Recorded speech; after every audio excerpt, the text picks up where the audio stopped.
If your private student loans are in default, you're not out of options. Go to yrefi.com/Ramsey. Today's question comes from Jessica in Illinois. Before getting serious about following the baby steps, I co-signed a car loan for my 22-year-old daughter. I have 2 credit card balances to tackle besides her car, and I will be debt-free. She owes $12,000 on the car, and I have $20,000 in credit card debt. Do I finish paying my personal debt and move on to baby step 3, or do I include her car note in my debt snowball? She has not missed a payment and has not asked for help paying, but I just really want to be done with it so it's not hanging over both of our heads. That being said, I'm also nervous about only having my starter emergency fund in savings and want to move on to baby step 3 as soon as possible.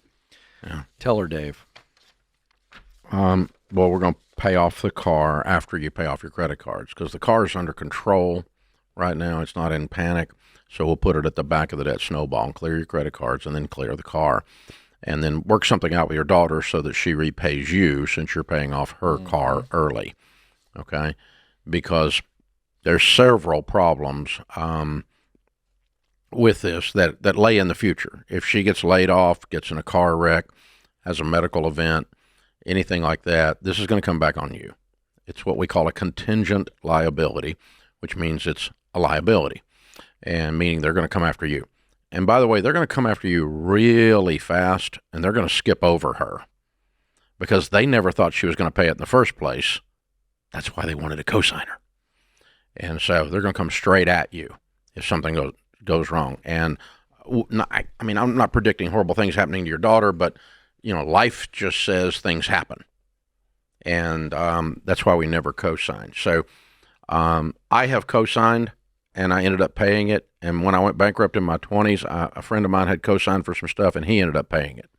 I went back and paid him back, even though the bankruptcy said I didn't have to, but I wasn't going to burn my buddy just because he was dumb enough to co-sign, and I was dumb enough to let him. But let me just tell you, the most aggressively marketed product in the United States today is debt. Debt is sold as a product more aggressively, more sophistication, more money, more bandwidth is spent selling you folks debt because it's so profitable than any other product. I mean, you think you've seen a Chevy Silverado run through a mud puddle on every football program for the last 20 years, and you think Chevy spends money on that? It's nothing compared to what Visa, MasterCard, American Express, and your local bank spends to get you to co-sign a car for your kid. Okay? They spend money convincing you, and they've convinced an entire culture generationally that the only way to prosper, the only way to get what I need is to go to the bank. The only way my daughter gets a car.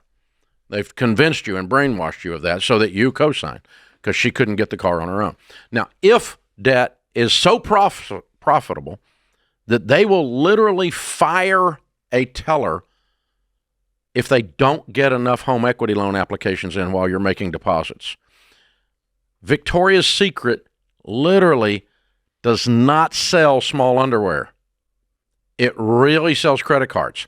So much so that if you ask the ladies that work there, if they don't sell a certain number of credit cards per shift, they get fired. They make more money on credit than they do small underwear. Same at the car lot, same everywhere else, okay? And so if this is the most aggressively marketed product, and if they want to sell debt more than they want to live and eat and breathe, and they won't loan your daughter money, something's really wrong. Because they really want to loan her money. And if those people, the sharks, will not loan her money, your sweet little daughter, your sweet little grandson who wants his pickup, your daughter who just went through a nasty divorce, if they won't loan her money, it's because she's not going to pay it back. So don't act like that you're doing somebody a favor by helping them buy something they can't afford. That's what you do when you cosign. It's stupid. As a matter of fact, it says it in the Bible. Proverbs 17:18 says, one lacking in sense cosigns for another. And if you look up 17:18 in the CEV, the Contemporary English Contemporary English Version. This is not a joke. This is a fact. Look it up. It says, if you co-sign for someone else, you're stupid. That's what it says. Because of what I just described. And so, poor Jessica, I'm not calling you stupid, but I'm calling you what you did stupid. Stupid. You were trying to help. You're sweet. You're trying to help your daughter, all that. But yeah, so what do we do with stupid? We get out of it as fast as we can because it's going to tackle you by the ankles later. If you're coming up from behind, look out. Look over your shoulder. So, and folks, the next time you get ready to co-sign for someone, just remember it's stupid. I mean, straight up, biblically stupid. Don't do it. If the most aggressively marketed product in the nation will not loan your friend, your daughter, your son, your grandson, whatever it is, whoever it is you're trying to, quote, help by getting them a car payment, God help you, if they won't loan them money, it's because they can't pay it. And they're not even looking to them. They're looking to you.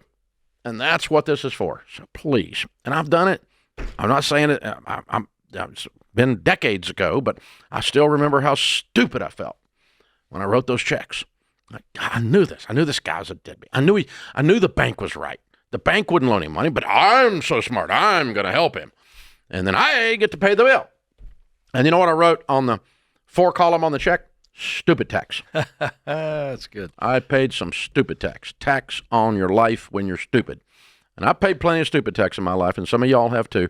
Try not to do it, though. I'm trying to help you with this. So the moral of the story is don't do debt and don't buy small underwear. Is that right?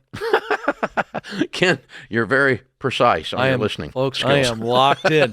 I'm locked in, folks. I want to make sure you're catching the lesson. I did not. That's not what he said. I did not say small underwear was off the menu. He did not. I just said financing it was. That's all I said. Some guy in the audience got very excited out there. Why Refi refinances defaulted private student loans for struggling borrowers. Learn more at yrefy.com/Ramsey.